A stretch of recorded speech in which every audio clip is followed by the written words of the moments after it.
Puji Tuhan, saya ucapkan selamat sore.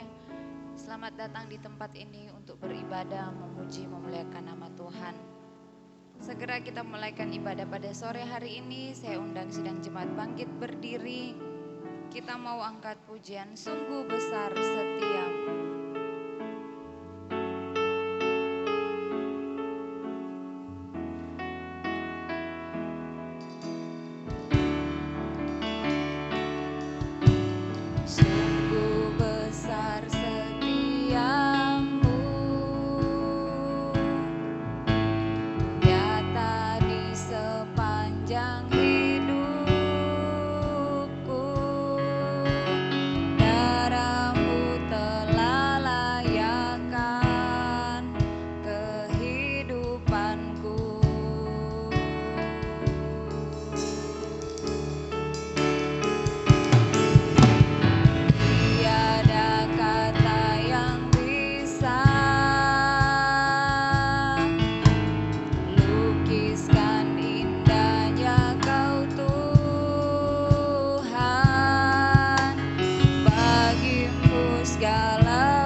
Kata yang bisa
meninggikan Engkau Tuhan melalui kehidupan kami. Terima kasih buat kesempatan di sore hari ini. Tuhan izinkan kami berkumpul di tempat ini untuk datang beribadah, memuji, memuliakan nama Tuhan. Kami percaya Tuhan hadir bersama-sama dengan kami. Dalam nama Yesus Kristus kami buka acara ibadah ini. Haleluya, puji Tuhan, amin. Puji Tuhan, jemaat dipersilakan duduk kembali. Kita mau memuji dan memuliakan nama Tuhan, kesukaan dari Tuhan.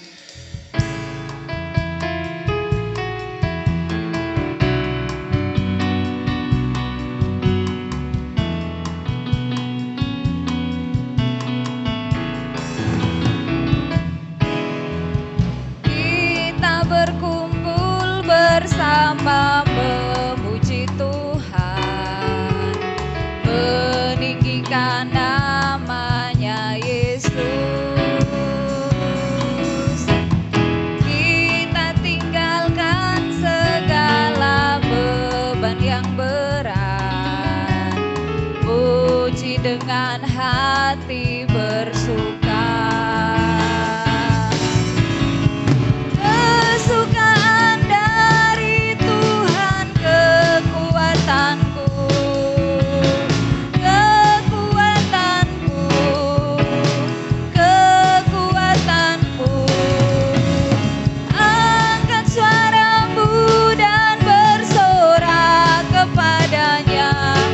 Kesukaan Tuhan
kembali, kesukaan dari Tuhan, kekuatan kita, amin.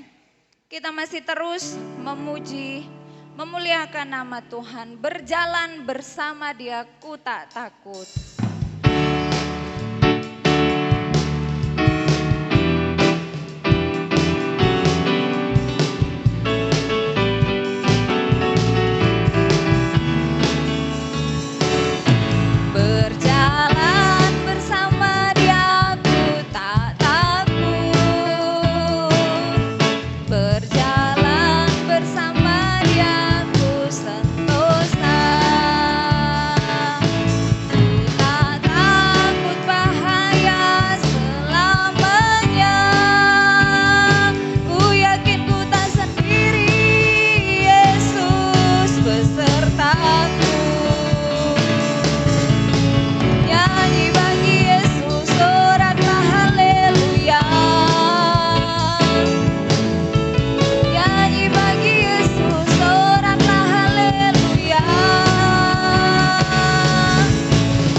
Sama-sama kita bangkit berdiri.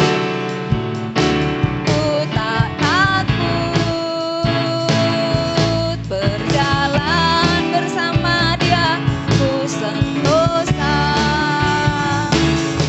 Ku tak takut bahaya selamanya. Ku yakin ku tak sendiri, Yesus besertaku. Nyanyi bagi Yesus, nyanyi bagi Yesus, soraklah haleluya. Nyanyi bagi Yesus, soraklah haleluya. Nyanyi bagi Yesus, soraklah haleluya. Ku yakin ku tak sendiri, Yesus besertaku. Berjalan bersama Dia, berjalan bersama Dia, ku tak takut, haleluya. Berjalan bersama Dia, ku sentosa. Ku tak takut bahaya selamanya. Ku yakin ku tak sendiri, Yesus beserta. Nyanyi bagi Yesus, nyanyi bagi Yesus, soraklah haleluya. Nyanyi bagi Yesus, soraklah haleluya. Nyanyi bagi Yesus, soraklah haleluya. Ku yakin ku tak sendiri, Yesus. Sekali lagi, nyanyi bagi Yesus, nyanyi bagi Yesus, soraklah haleluya. Nyanyi bagi Yesus, soraklah haleluya. Nyanyi bagi Yesus, soraklah haleluya. Ku yakin ku tak sendiri, Yesus. Ku yakin ku tak sendiri. Ku yakin ku tak sendiri, Yesus besertaku.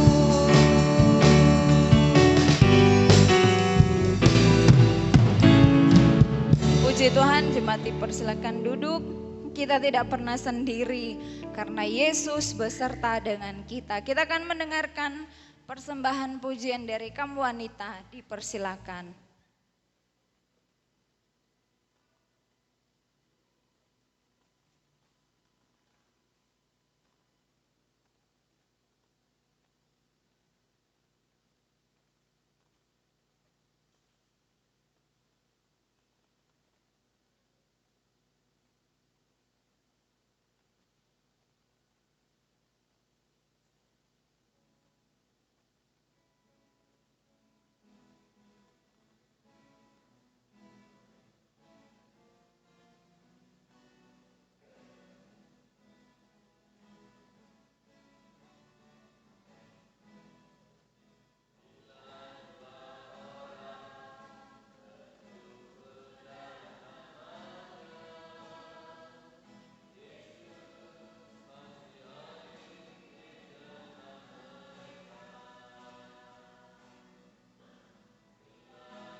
Puji Tuhan, Tuhan Yesus memberkati persembahan pujian yang sudah dinyanyikan kaum wanita. Sekali lagi Tuhan Yesus memberkati. Saya undang sedang jemaat sama-sama bangkit berdiri. Kita mau angkat pujian waktu Tuhan.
Waktu Tuhan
kita mau percaya bahwa waktu Tuhan pasti yang terbaik dalam kehidupan kita. Kita akan masuk dalam doa. Bapak Miseno berdoa, saya serahkan kepada hamba Tuhan yang melayani. Haleluya. Bapa kami yang di surga, Bapa yang kami sembah di dalam nama Tuhan Yesus Kristus. Tuhan, sungguh kami percaya bahwa Engkau Allah yang tidak pernah merencanakan yang jelek bagi kehidupan kami ya Tuhan. Mungkin pada saat ini Tuhan mengizinkan suatu terjadi dalam kehidupan kami, baik itu persoalan yang ada. Kami percaya bahwa semua itu untuk kebaikan kami. Tuhan punya rencana yang indah bagi kehidupan kami. Oleh karena Tuhan, bila kami jalani kehidupan kami ini bersama dengan Engkau, kami percaya Tuhan, Engkau Allah senantiasa memberikan pemulihan bagi kami. Terima kasih Bapa, terima kasih. Kami percaya pada saat ini Engkau Allah yang ada di tengah-tengah kami ya Tuhan. Bapa, ini sebentar Tuhan kami bersama jemaat-Mu, kami akan belajar bersama-sama kebenaran firman-Mu. Kami membuka hati kami Tuhan, membuka pikiran kami, untuk kami senantiasa boleh menerima firman-Mu. Kiranya Tuhan, demikian kepada hamba-Mu yang akan menyampaikan firman-Mu, kiranya Engkau berikan hikmat untuk boleh menyingkapkan setiap rahasia firman-Mu, sehingga setiap firman yang mereka sampaikan boleh benar-benar kami terima, kami pahami, dan kami lakukan dalam kehidupan kami. Terima kasih Bapa, terima kasih.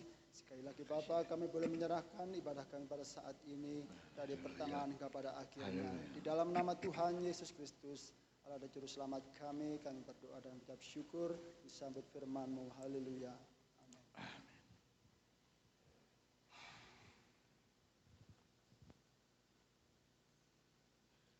Shalom. Haleluya. Puji Tuhan. Amin. Terima kasih. Pertama-tama saya sampaikan terima kasih kepada Bapak Gembala dan Wakil Gembala yang sudah mempercayakan saya untuk menyampaikan firman Tuhan pada petang hari ini.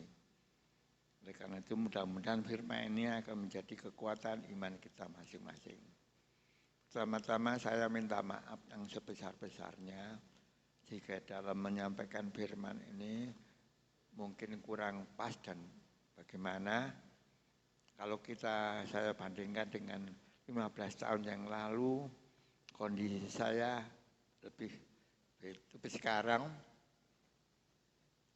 IQ-nya sudah mendung, matanya sudah kurang tajam, suaranya sudah ngowos.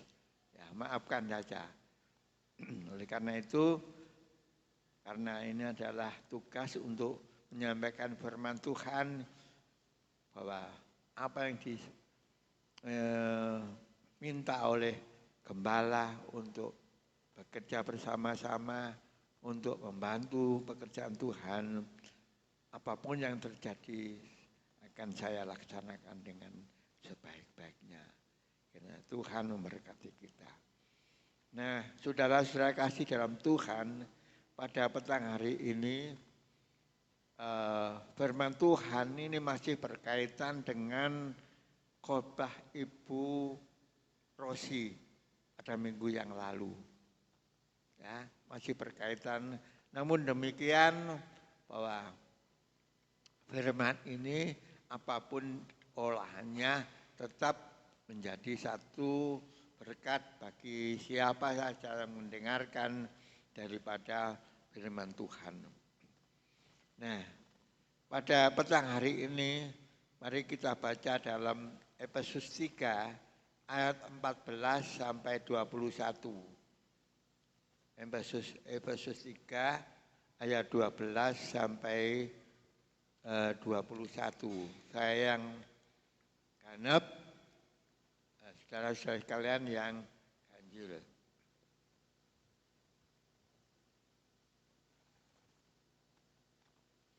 Saya yang genep, Efesus 3 ayat 14 sampai 21, doa Paulus. Itulah sebabnya aku sujud kepada Bapa. Semua turunan yang di dalam surga dan di atas bumi menerima namanya.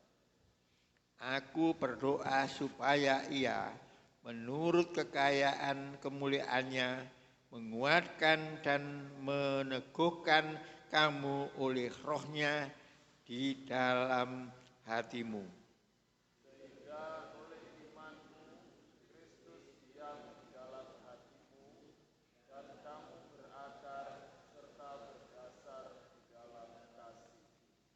Aku berdoa supaya kamu bersama-sama dengan segala orang kudus dapat memahami betapa lebarnya dan panjangnya dan tingginya dan dalamnya kasih Kristus.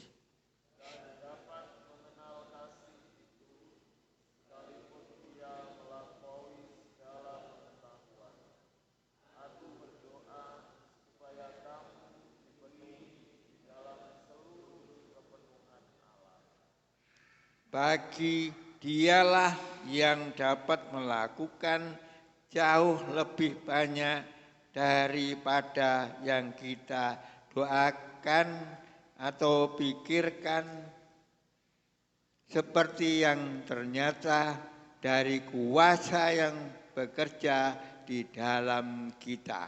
Kita bersama-sama, bagi dialah kemuliaan di dalam jemaat dan di dalam Kristus Yesus turun-temurun sampai selama-lamanya.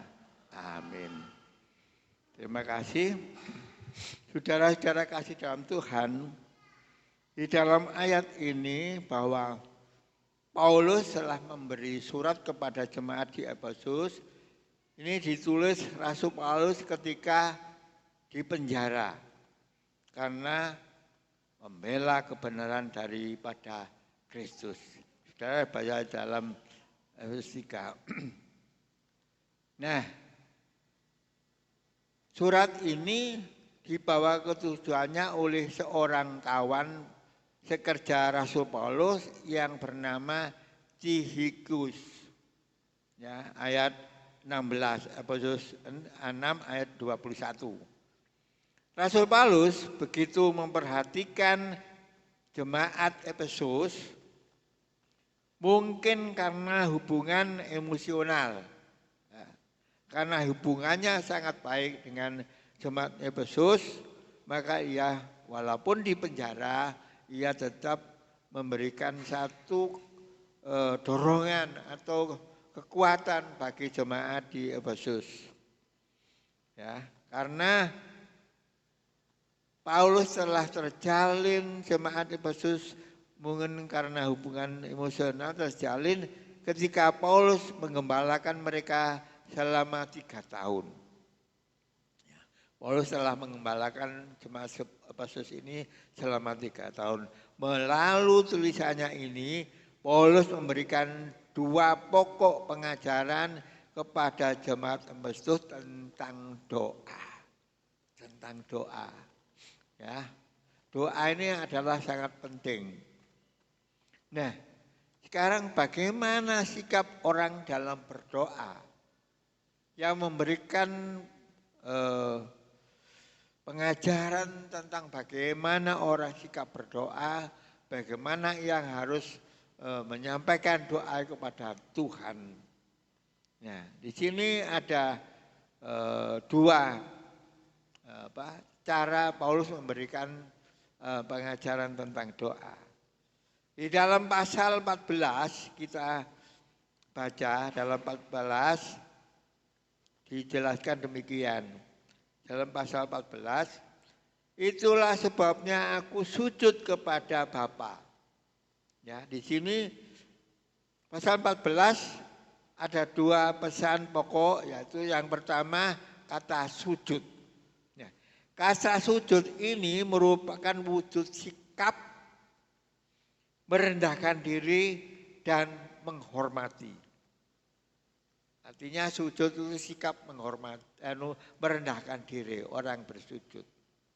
Maka penting dalam doa bertelut itu adalah sujud. Ini merupakan salah satu untuk merendahkan diri daripada Tuhan. Tuhan Yesus telah menyampaikan pengajaran bahwa dalam berdoa hendaknya kita merendahkan diri. Penting ini karena demikianlah yang dibenarkan oleh Allah. Merendahkan diri dalam doa adalah dibenarkan Allah. Oleh karena itu dalam doa kita jangan sekali-sekali kita untuk memerintahkan Tuhan. Artinya memohon kepada Tuhan hal-hal yang tidak mungkin terjadi dalam kehidupan. Misalnya saja, oh Tuhan hari ini tolong berikan saya rezeki yang banyak supaya saya dapat membeli motor. Itu tidak mungkin. Ya. Tetapi dengan cara merendahkan, siapa yang dikatakan oleh Rasul Paulus, siapa yang merendahkan diri akan dibenarkan. Siapa yang merendahkan diri akan ditinggikan, siapa yang meninggikan diri akan direndahkan. Nah, inilah satu hal di dalam nasihat Rasul Paulus. Di dalam Lukas 18 ayat 9-14 itu ada dua cara yang berbeda untuk berdoa. Yaitu di situ dijelaskan orang Farisi dan pemungut cukai. Nah, mana yang dibenarkan oleh Tuhan, pemungut cukai atau orang Farisi? Nah, coba kita baca aja di dalam Lukas 16 ayatnya yang ke-9 sampai 14 akan saya bacakan. Dan aku berkata kepadamu, Lukas 18, maafkan ya, saya salah. Lukas 18 ayatnya yang ke-9 dan sampai ke-14, saya bacakan. Perumpamaan tentang orang Farisi dengan pemungut cukai. Dan kepada beberapa orang yang menganggap dirinya benar dan memandang rendah semua orang lain, Yesus mengatakan perumpamaan ini, ada dua orang pergi ke bait Allah untuk berdoa. Yang seorang adalah Farisi dan yang lain pemungut cukai. Orang Farisi itu berdiri dan berdoa dalam hatinya begini, Ya Allah, aku mengucap syukur kepadamu karena aku tidak sama seperti semua orang lain. Bukan perampok, bukan orang zalim, bukan pezina, dan bukan juga seperti pemungut cukai ini. Aku berpuasa 2 kali seminggu, aku memberikan 1/10 dari segala penghasilanku. Tetapi pemungut cukai itu berdiri jauh, bahkan ia tidak berani menengadah ke langit.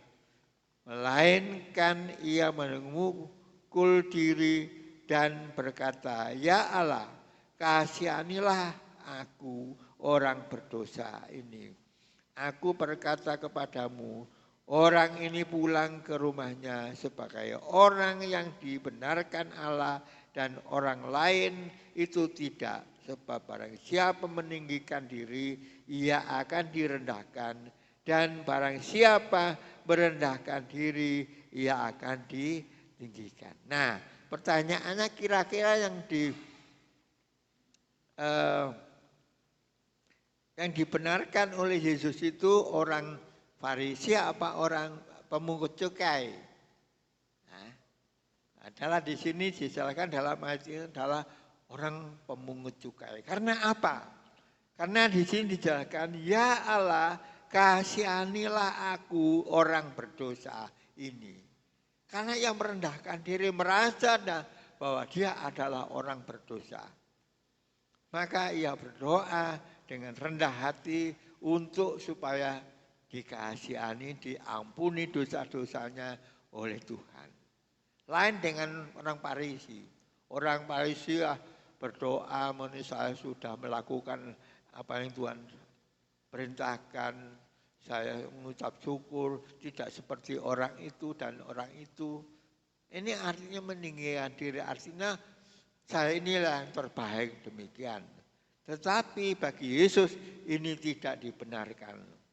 Dijelaskan barang siapa yang meninggikan diri akan direndahkan. Dan siapa yang merendahkan diri akan ditinggikan seperti halnya perumpamaan tadi. Nah, inilah saudara-saudara sekalian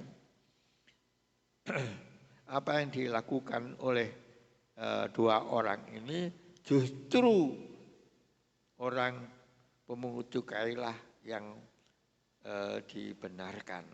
Nah, Bapak Ibu saudara kasih dalam Tuhan, dalam doanya Rasul Paulus menyebut kata Bapa.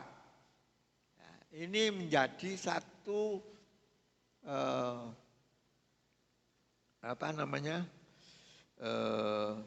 doa yang harus dilayankan. Mengapa harus Bapa? Seperti kita berdoa, Tuhan Bapa kami yang di surga, dalam nama Yesus. Seperti halnya Pak Misono, mesti Tuhan Bapa yang di surga dalam nama Yesus. Karena yang kita minta permohonan itu adalah Bapa yang di surga dalam nama Yesus Kristus. Nah, oleh karena itu, siapa yang diterima di dalam doa itu, maka orang-orang yang menyebut nama Allah, nama Bapa. Semua doa itu bagus.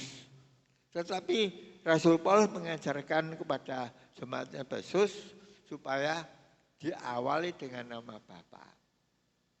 Tuhan Bapa kami yang di surga dalam nama Yesus Kristus. Inilah satu hal bahwa doa itu adalah merupakan satu hubungan kita dengan Tuhan. Oleh karena itu permohonan kita adalah kepada Bapa yang di surga. Ini merupakan satu dasar dari doa. Nah, saudara kasih dalam Tuhan, Paulus menyebut kata Bapa itu bukan Allah, Bapa setiap keluarga. Jadi Bapa itu ada di dalam keluarga. Kalau begitu kita ini termasuk keluarga Bapa yang di surga. Karena orang-orang yang percaya. Nah, dikatakan bahwa kita ini adalah warga surga, adalah penduduk daripada surga. Oleh karena itu, saudara sekalian, dalam hal ini Paulus dengan tegas menyatakan sikap imannya bahwa Allah merupakan Sang Pencipta. Ia patut untuk memohon kepada Bapaknya yang di surga.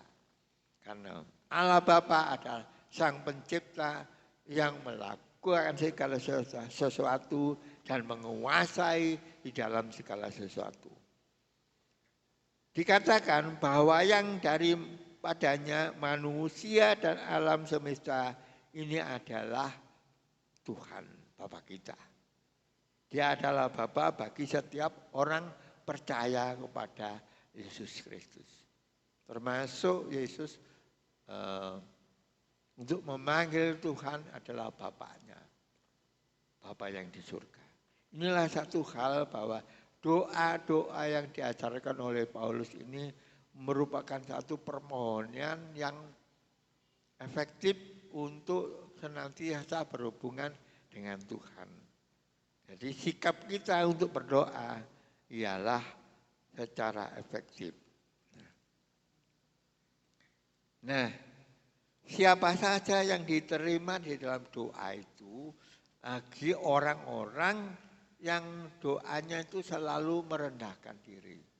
Jangan sekali-sekali di sini dikatakan berdoa Tuhan sebagai security. Oh Tuhan, tolong jaga ternak saya supaya tidak diganggu oleh orang jahat. Oh Tuhan, tolong pagarin rumah saya supaya tidak diganggu oleh seorang pencuri. Oh Tuhan, selamatkanlah tanaman saya supaya tidak rusak. Jadi kita menganggap Tuhan adalah sebagai security.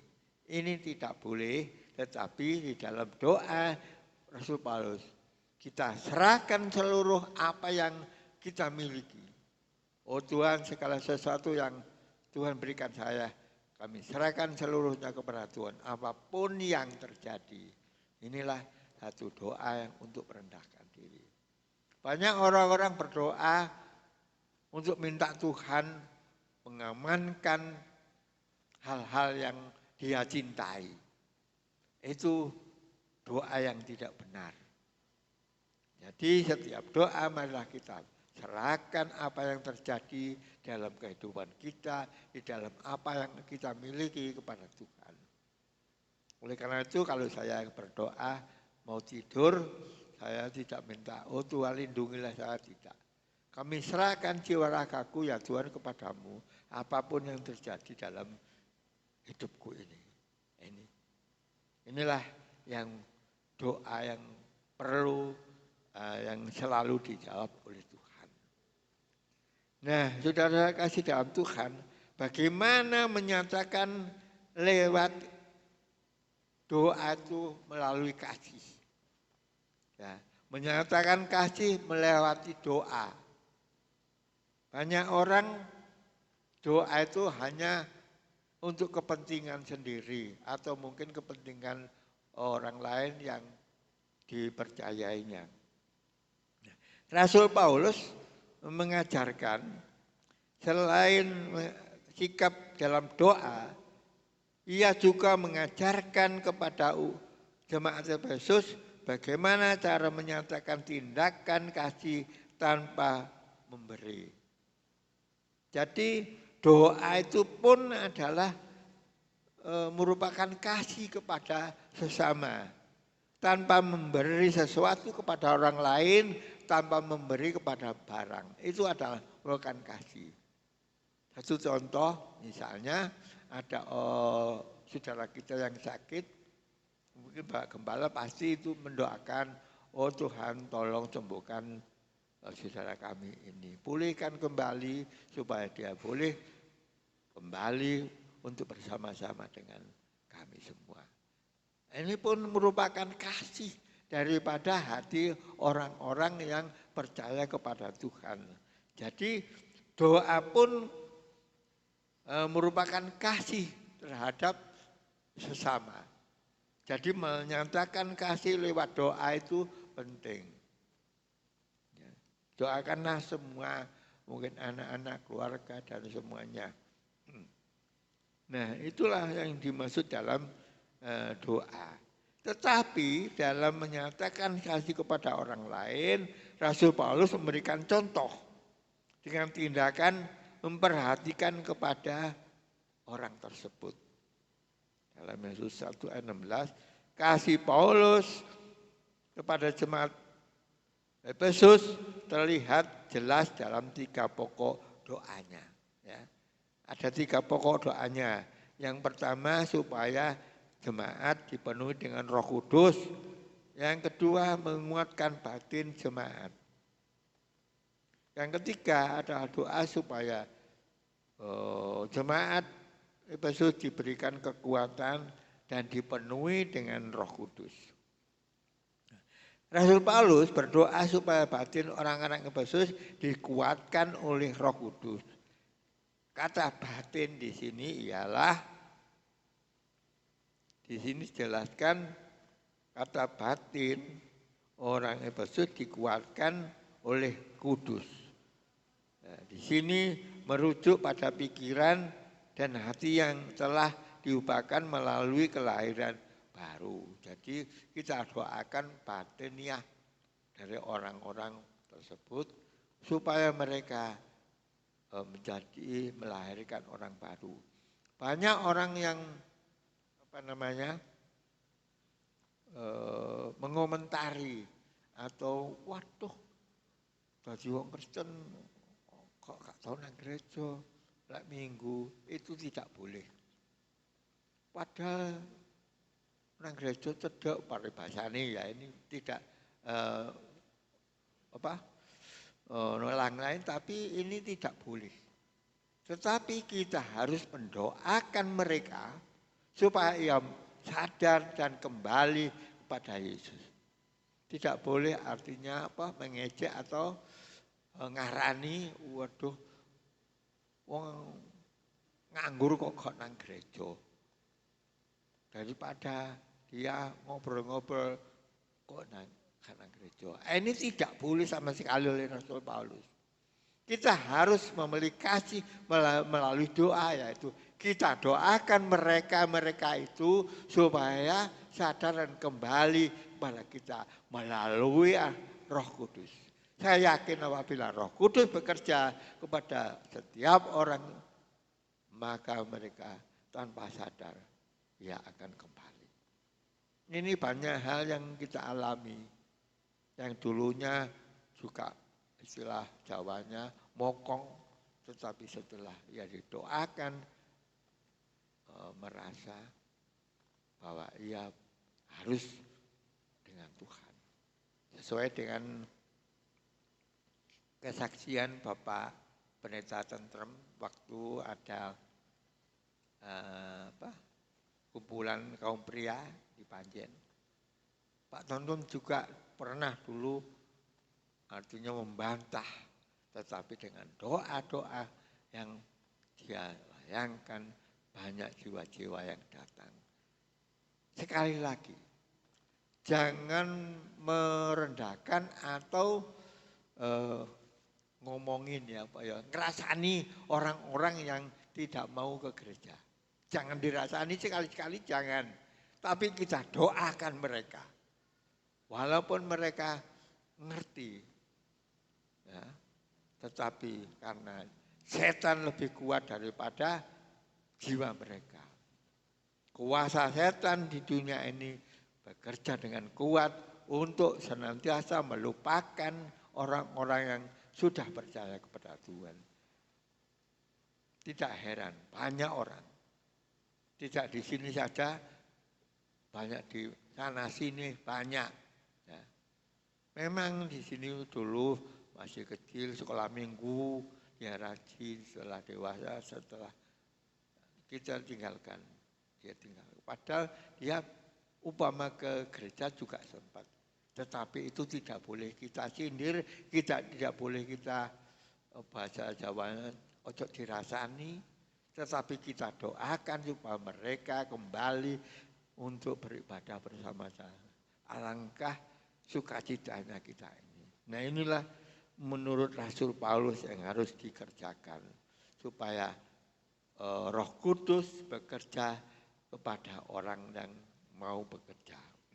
Nah, Bapak Ibu kasih dalam Tuhan, kehadiran Roh Kudus dalam hidup seseorang tidak hanya bukti keselamatan,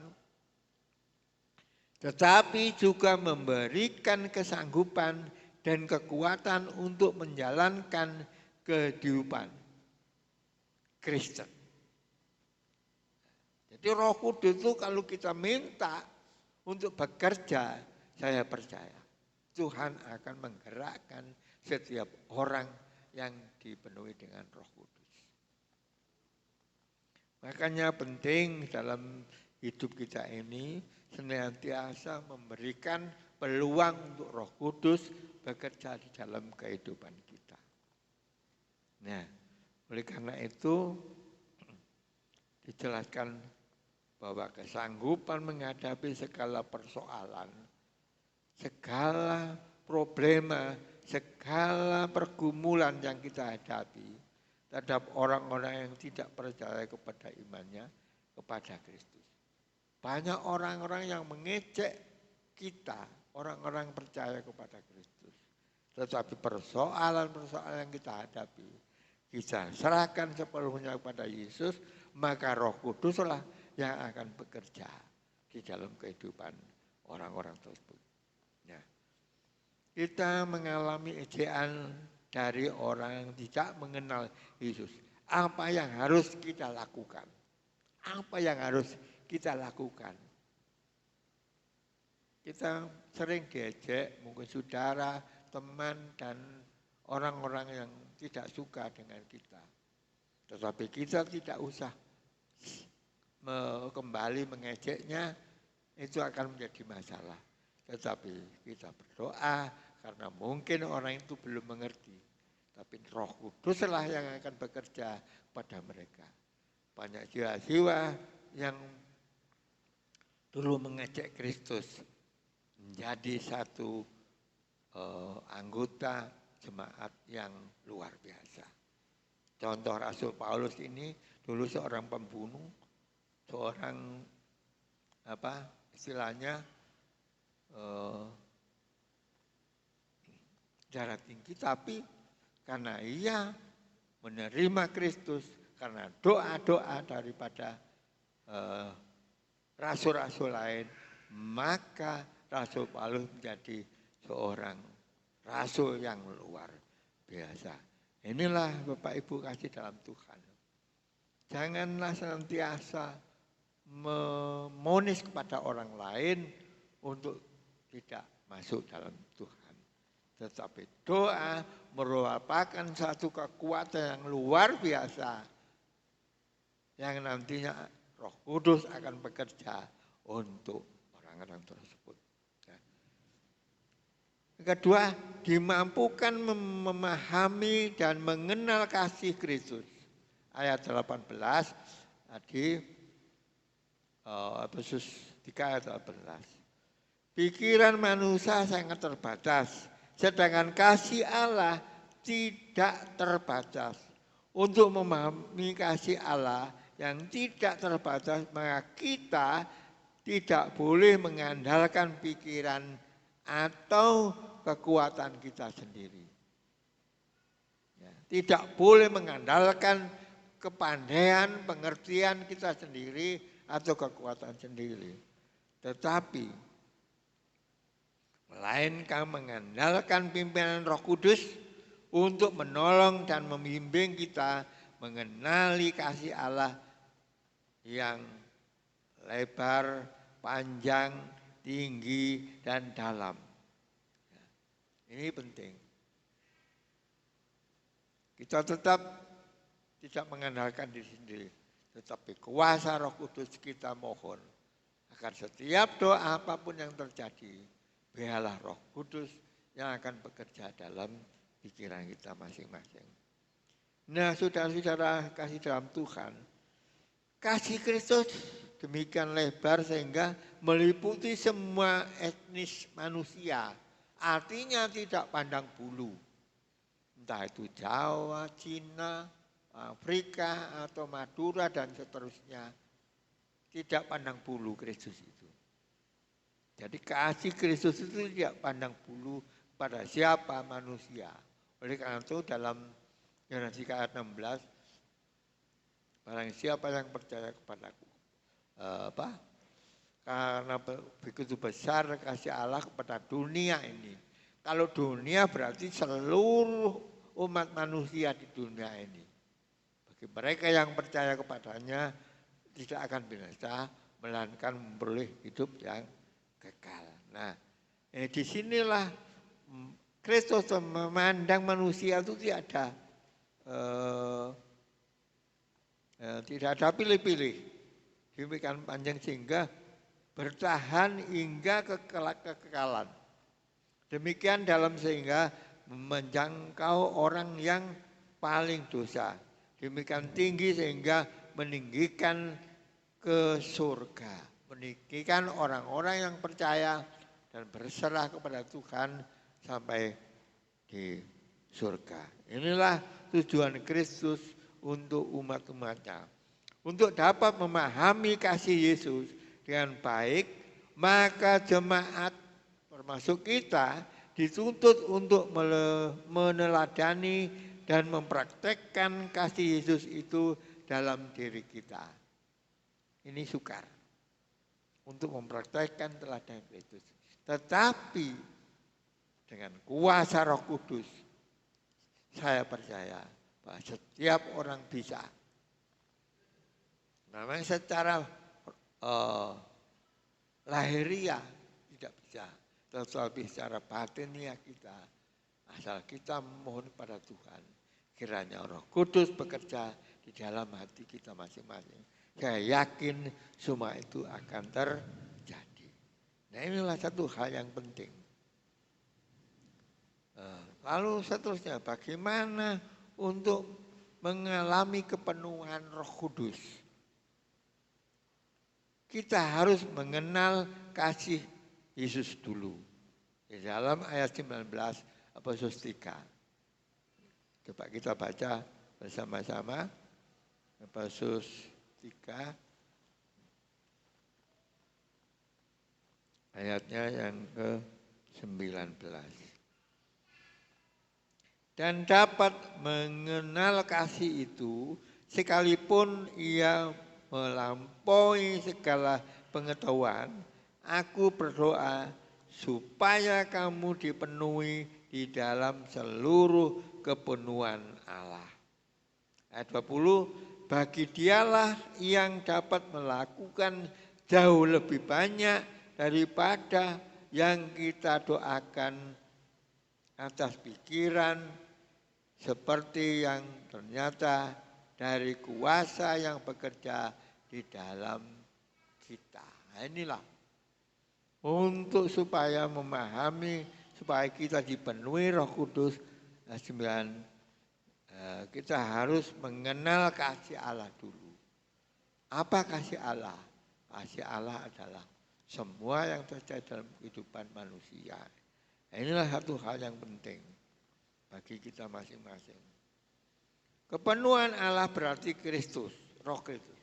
Karena seluruh kepenuhan Allah berkenan diam di dalam Tuhan.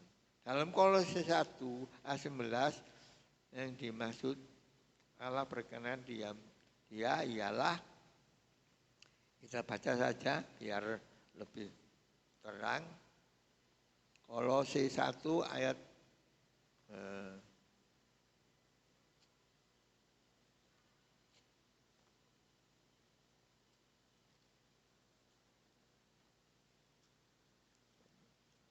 maafkan agak Kolose 1 ayatnya yang ke-19.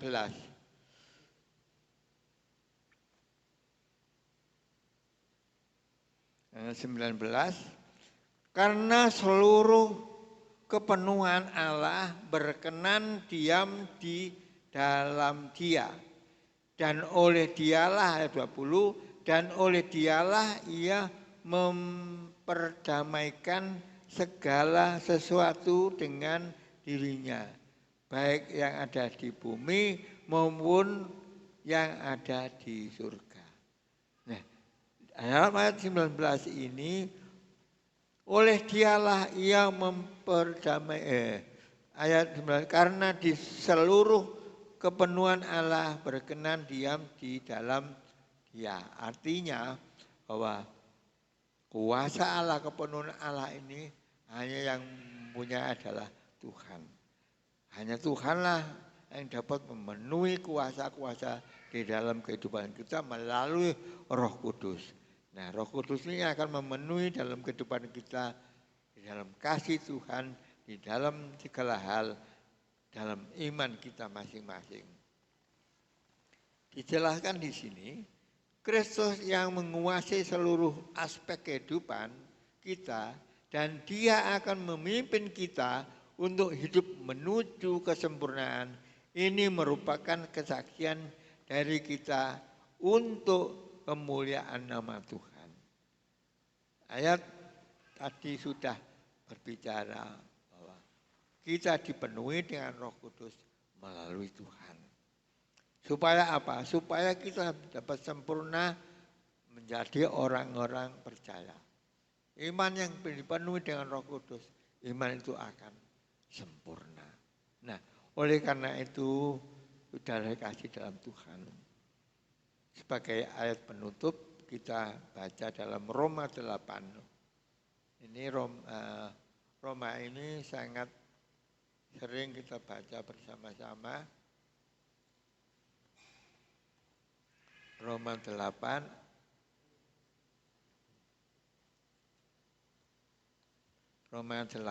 ayatnya yang ke-26. Saya bacakan Roma 8 ayat 26. Demikianlah juga Roh membantu kita dalam kelemahan kita. Sebab kita tidak tahu bagaimana sebenarnya harus berdoa. Tetapi Roh sendiri berdoa untuk kita kepada Allah dengan keluhan-keluhan yang tidak terucapkan. Melalui Roh Kudus inilah yang membantu kita untuk berdoa, supaya doa-doa kita sampai kepada Allah. Di sini dijelaskan, demikianlah juga Roh membantu kita dalam kelemahan kita. Sebab kita tidak tahu bagaimana sebenarnya harus berdoa. Kadang-kadang saya sendiri berdoa, kadang-kadang kita baleni, ya. Kita baleni karena lupa apa yang kita doakan. Tetapi Roh sendiri berdoa untuk kita kepada Allah dengan keluhan-keluhan yang tidak tercapai.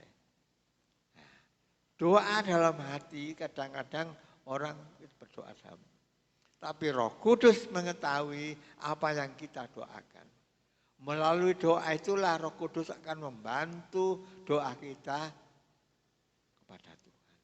Ini merupakan satu hal yang penting bagi kehidupan orang-orang percaya kepada Tuhan. Oleh karena itu doa itu harus disertai dengan ketulusan, dengan sungguh-sungguh. Untuk bertelut artinya sujud itu merupakan merendahkan diri dan menghormati. Ini satu hal yang penting. Jadi kesimpulan dari doa ini sangat penting sekali. Apa yang disampaikan Ibu Rosi minggu yang lalu adalah memang benar.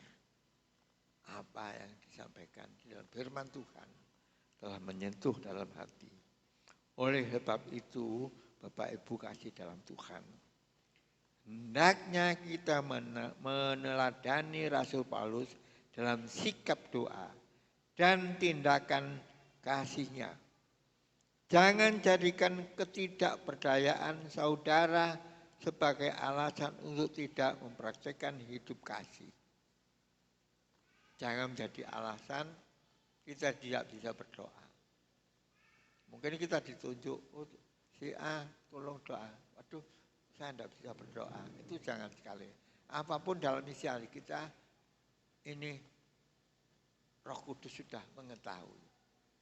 Demikian bagi anak-anak, oh mungkin anak diajari berdoa. Ayo si anak tolong doakan, malam ini kita akan tidur. Walaupun doanya hanya sedikit, tetapi bermanfaat bagi dia. Karena Roh Kudus akan membantu hati mereka untuk berdoa kepada Tuhan. Inilah satu hal yang baik sekali. Doa dikatakan, doa merupakan sarana kita mengasihi saudara lain, kiranya Tuhan memberkati. Doa adalah sarana kita mengasihi saudara lain. Tadi sudah jelaskan, janganlah memoles saudara kita, tetapi doa itu merupakan kasih kepada Tuhan. Oleh karena penting bagi kita masing-masing berdoa. Doa merupakan satu pilar bagi kehidupan orang Kristen untuk senantiasa berhubungan dengan Tuhan secara langsung. Inilah harapan kita.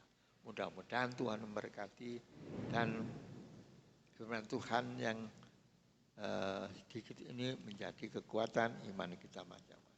Kami serahkan selanjutnya kepada Bapak Gembala dan pujian kami serahkan kepada Bapak Gembala. Terima kasih.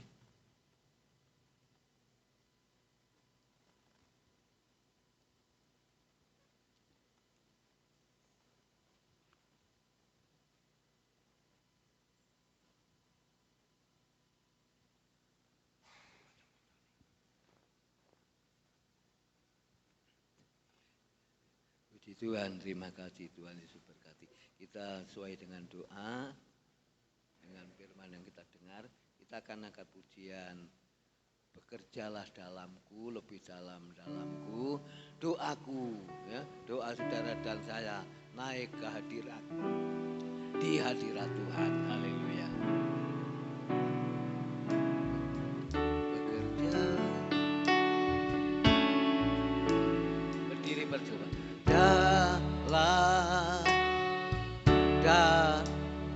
Dalamku, lebih dalam.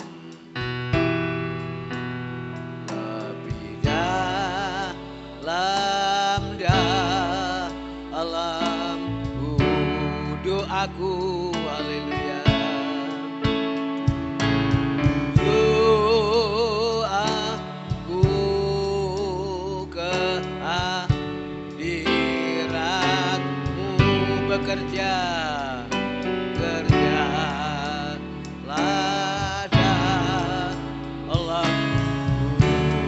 lagi bekerja, haleluya.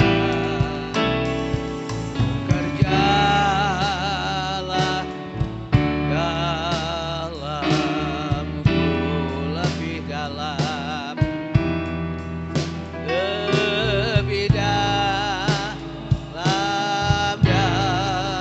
dalamku, doaku, haleluya.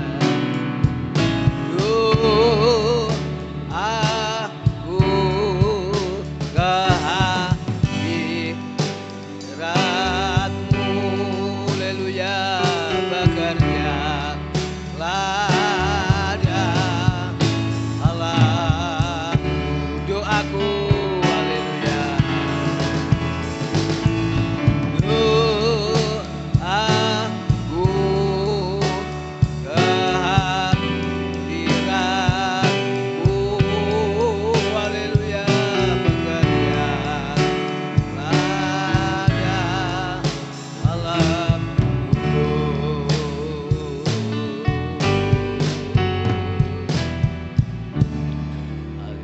Doa ini akan dipimpin oleh Ibu Ngat, akan mengangkat dalam doa. Terima kasih Tuhan. Kami yang ada dalam kerajaan surga, di dalam nama Tuhan Yesus Kristus kami mengucap syukur Tuhan pada sore hari ini kami bisa berkumpul memuji memuliakan nama Engkau. Terima kasih Tuhan atas kasih karunia yang melimpahkan dalam kehidupan kami. Ampuni segala kesalahan dosa kami. Kalau kami ada sampai hari ini, itu semua kemurahan Engkau. Terima kasih Tuhan, terima kasih. Berkati para pelayan-pelayan-Mu, berkati hamba-Mu yang sudah menyampaikan firman-Mu, agar firman-Mu tertanam di hati kami. Terima kasih Tuhan, terima kasih. Di dalam nama Tuhan Yesus Kristus kami berdoa dan mengucap syukur. Haleluya, amin. Amin. Silakan duduk, Tuhan Yesus memberkati ya. Nanti tetap latihan pujian. Jangan lupa besok Jumat pertama ya, ibadah kaum wanita ya. Besok Jumat pertama yaitu ibadah kaum wanita, lalu Minggu pertama ibadah perjamuan kudus ya. Kita sudah tetapkan, kita pakai atas putih bawah hitam ya. Seluruh yaitu pelayan-pelayan pun juga bersama-sama untuk melayani pekerjaan Tuhan. Dan saudara, untuk hal ini kita terus ya, maju terus kaum wanita ya, sudah dilakukan juga kaum pria ya. Semua itu karena kemurahan Tuhan ya. Puji Tuhan dan Yesus memberkati. Dan Sabtu pun tetap ibadah kaum muda. Kita berdiri, kita mengakhiri ibadah pada petang hari ini ya. Kita akan bersama-sama mengangkat satu pujian, kunaikan syukur ya. Haleluya.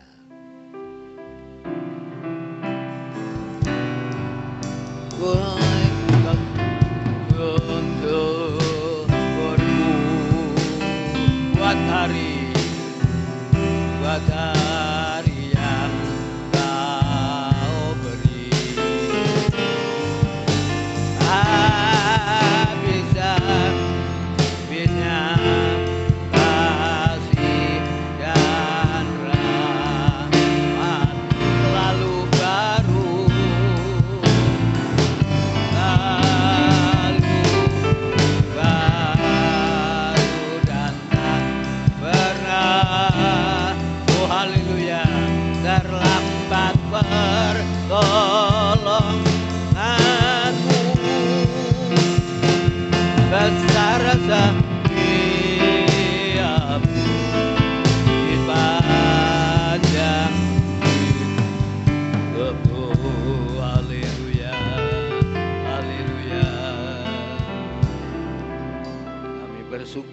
kami naikkan syukur atas kemurahan-Mu, sudah pimpin dalam ibadah awal, pertengahan sampai akhirnya. Terima kasih Tuhan Yesus lewat firman Allah supaya melalui doa-doa kami bersama-sama mendoakan satu dengan yang lain diberi kekuatan iman ya Bapa, kepercayaan kepada Tuhan Yesus Kristus. Terima kasih, berkati kami semua yang sudah hadir pada petang hari ini dalam ibadah ini, sebentar latihan pujian dan sebentar akan Tuhan Yesus pulang.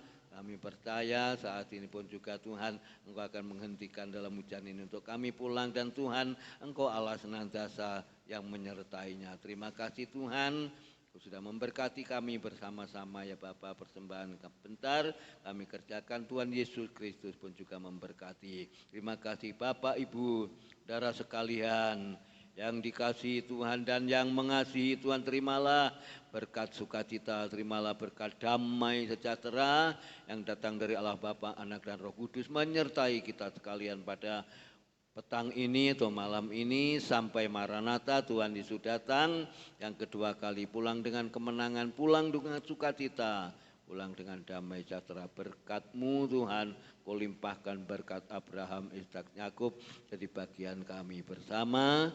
Di dalam nama Tuhan Yesus Kristus kami sudah berdoa dan mengucap syukur. Haleluya. Amin. Selamat petang, Tuhan Yesus berkati ibadah saudara dan saya.